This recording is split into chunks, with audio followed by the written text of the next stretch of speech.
बढ़ने लगी। मस्बत केसेस की शरह 8.9% तक जा पहुंची। नए मरीजों की बड़ी तादाद में ओमिक्रॉन का शुबा। शहर में अब तक 101 मरीजों में ओमिक्रॉन की तस्दीक। सिंध भर में ओमिक्रॉन के 148 केसेस सामने आ गए। रावलपिंडी में 4 अफराद ने ओमिक्रॉन की तशखीस। खैबर पख्तूनख्वा में हेल्थ इमरजेंसी में 3 माह की तौसी।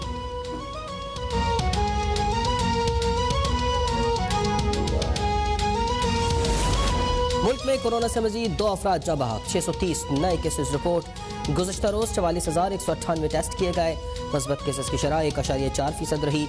मुल्क के मुख्तलिफ अस्पतालों में दाखिल कोरोना के 641 मरीजों की हालत तशवीशनाक करार।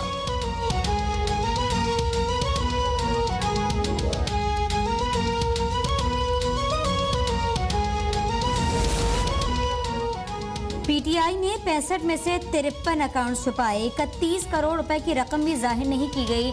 ममनुआ गैर मुल्की फंडिंग केस में अहम इंकशाफात। इलेक्शन कमीशन की स्क्रूटनी कमेटी की रिपोर्ट के मुताबिक स्टेट बैंक की स्टेटमेंट से जाहिर होता है कि पीटीआई को 1 अरब 64 करोड़ रुपए के एहतियात मौसूल हुए। साल 2012-13 की ऑडिट रिपोर्ट पर कोई तारीख दर्ज नहीं। फॉरेन फंडिंग केस में तहरीक इंसाफ की चोरी पकड़ी गई। इमरान खान केस रुकवाने के लिए हीले बहाने करते हैं। मुस्लिम लीग नून ने कोई अकाउंट इलेक्शन कमीशन से नहीं छुपाया। लीगी रहनुमा एहसन इकबाल की इलेक्शन कमीशन में पेशी के बाद मीडिया से गुफ्तगू। कहा केस ने पीटीआई की शफाफियत का मेकअप धो दिया।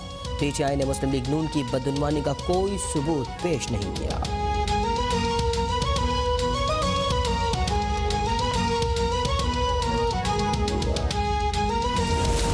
पीपल्स पार्टी और मुस्लिम लीग नून के खुफिया अकाउंट्स निकल रहे हैं। बेनजीर भुट्टो ने कहा था नवाज शरीफ के पास foreign funding Osama bin Laden से आई। विफाकी वजीर बराए मनसूबाबंदी Asad Umar foreign funding case में इलेक्शन कमीशन में पेश। मीडिया से गुफ्तगू में कहा पीपल्स पार्टी और नून लीग के लिए भी स्क्रूटनी कमेटी बन चुकी। इलेक्शन कमीशन तारीखी काम कर रहा है। केस को शफाफ और गैर जानबदार तरीके से चलाया जाए।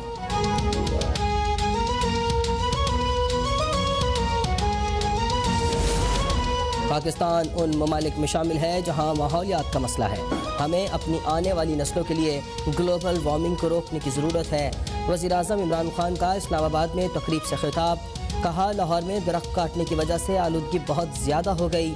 इस्लामाबाद में नेशनल पार्क्स में इंक्रोचमेंट शुरू हो गई। डेरा इस्माइल खान जैसे इलाकों में बारिशें कम होना शुरू हो गई।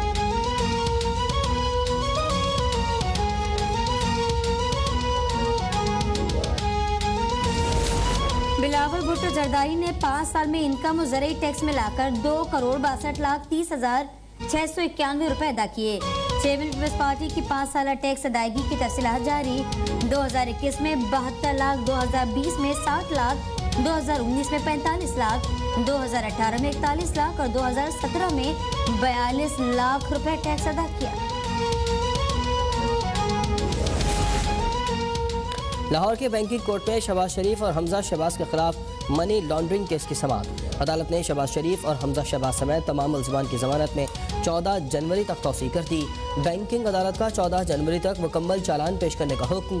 अदालत ने आइंदा समाअत पर फरीक़ैन को वकला को मज़ीद दलाइल के लिए भी तलब कर लिया।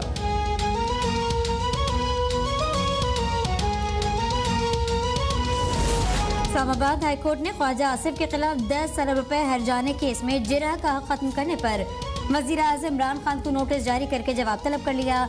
हाईकोर्ट ने ट्रायल कोर्ट को समाअत की कार्रवाई आगे बढ़ाने से रोक दिया। चीफ जस्टिस अतमीनुल्लाह ने इस्तफसार किया कि अतक-ए-इज़्ज़त केस का फैसला तो 2 माह में हो जाना चाहिए था। ख्वाजा आसिफ के वकील ने कहा दोनों फरीक़ैन की जानिब से इल्तिवा लिया गया।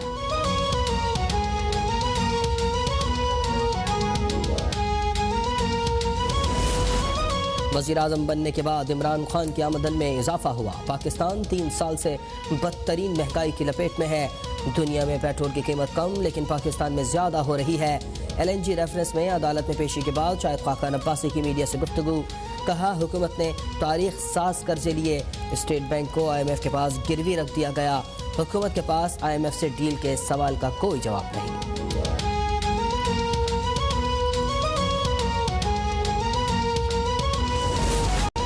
बुनियादी आईनी हुकूक का तहफ़्फ़ुज़ अदलिया की जिम्मेदारी है। पाकिस्तान में कानून ही सबसे बड़ा हथियार है, कानून से बड़ा कुछ नहीं। Chief justice of Pakistan justice Gulzar Ahmed का इस्लामाबाद में वकला की तकरीब से खिताब। कहा, आइन और अदालत की आज़ादी पर यकीन रखते हैं।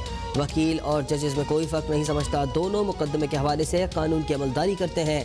वकील का काम मुकदमे की पैरवी करना और अदालत का काम फैसला करना होता है।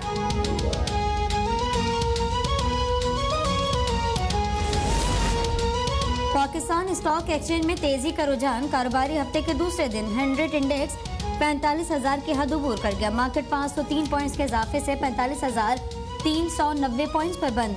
दिन भर मजमूई तौर पर 380 कंपनीज के शेयर्स में कारोबार हुआ। मार्केट में 1.1% तक का इजाफा रिकॉर्ड।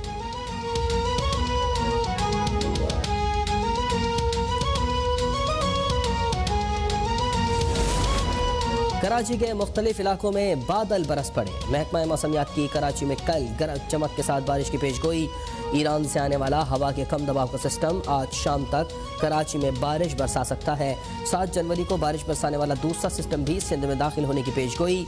PTM ने सिंध में अलर्ट जारी कर दिया। मुतल्लिका इदारों को तैयार रहने की हिदायत।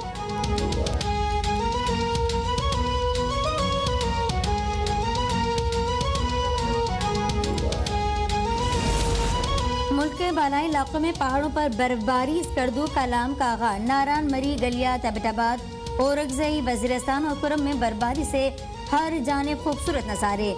इलाके में सर्दी की शिद्दत में मजीद इजाफा हो गया। शदीद बर्फबारी के बायस मरी जाने वाली सड़क मुख्तलिफ मकामात पर बंद। स्कर्दू में जिला खरमिंग, शगर और गांजे में भी बर्फबारी के बाद रास्ते बंद। बलूचिस्तान के मुख्तलिफ इलाकों में मूसलाधार बारिश। कोयटा, कवादा, पसनी, जोब, चमन समेत मुतअद्दिद मकामात पर बादल बरस पड़े। नशेबी इलाके ज़ेरे आब, पानी घरों में दाखिल। पंजाब के मुख्तलिफ शहरों में भी बरखा रुत।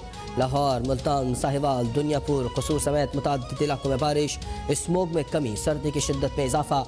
पेशावर और उसके मज़ाफ़ात में भी बारिश का सिलसिला वक्फे वक्फे से जारी। महकमा मौसमियात के मुताबिक बारिश का सिलसिला 3 दिन तक जारी रहेगा।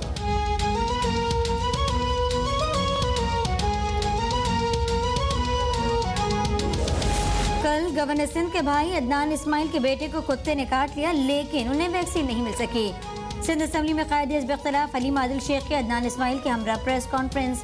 गवर्नर सिंध के भाई अदनान इस्माइल ने कहा, पूरा शहर घूमने के बाद एक प्राइवेट अस्पताल में वैक्सीन मिली, बिल अदा किया तो सोचा गरीब आदमी किस तरह ये वैक्सीन लेता होगा।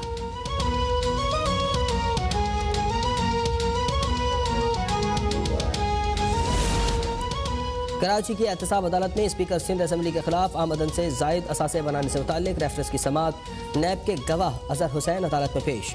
गवाह के पास असल दस्तावेजात न होने की वजह से बयान कलम बंद न हो सका। स्पीकर सिंध असेंबली आगा सिराज दुरानी अदालत में पेश।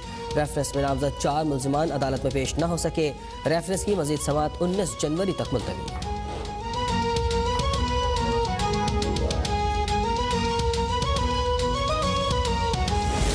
सिंध में बल्दियाती तरमीमी बिल के खिलाफ सिंध असेंबली के बाहर जमात इस्लामी का धरना 5वें दिन भी जारी।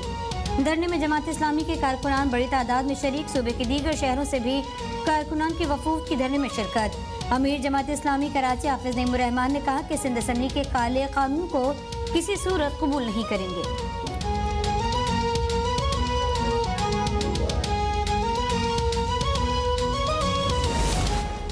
जिसके पास वोट होंगे वो कानून पास करा लेगा। इसमें असेंबली का क्या कसूर कि वहाँ धरना दिया गया है। जमात इस्लामी के धरने से ऐवान का तकद्दुस पामाल हो रहा है। स्पीकर सिंध असेंबली आगा सिराज दुरानी की अदालत पेशी पर मीडिया से गुफ्तगू।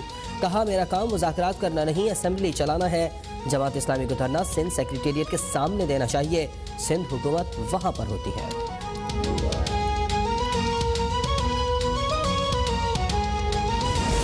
अमेरिका और यूरोप में कोरोना फिर बेकाबू। गुज़िश्ता 24 घंटों में अमेरिका में 2,10,000 से जायद नए केसेस रिपोर्ट। बरतानिया में 1,58,000, स्पेन में 93,000 नए मरीजों का इजाफा। इटली में 68,000, फ्रांस 67,000, तुर्की में 44,000 अफराद से जायद अफराद कोरोना में मुब्तला।